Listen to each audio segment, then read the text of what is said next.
खाना पीना लगे के कोरी बेकार हो। एगो हम हमर दिल दिल दिल हमर जान तीनों तुहार हो। एगो हम हमर दिल दिल दिल हमर जान तीनों तुहार हो। हमर जान तीनों तुहार हो।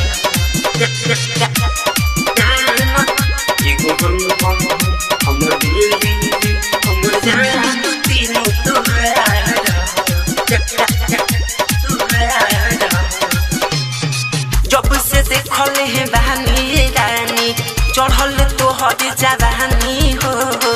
ठीक से नहीं खाना खाई पीले नहीं पानी हो, पीले नहीं पानी हो। जब से देखल है बहानी रानी चढ़ल तोहर जवानी हो। ठीक से नहीं खाना खाई पीले नहीं पानी हो। तू ही उड़ौले बाड़ू हमरा रे ध्यान के है, तू ही तो जान हो हमरा पता न के है लागे लो भेदिया बुखार हो। एगो हम हमर दिल दिल दिल हमर जान तीनों तुहार हो। एगो हम हमर दिल दिल दिल हमर जान तीनों तुहार हो। हमर जान तीनों तुहार हो। एगो हम हमर दिल दिल दिल हमर जान तीनों तुहार हो। कहे राइटर चंदन ये गोरी रोग तोहर लगावल हो।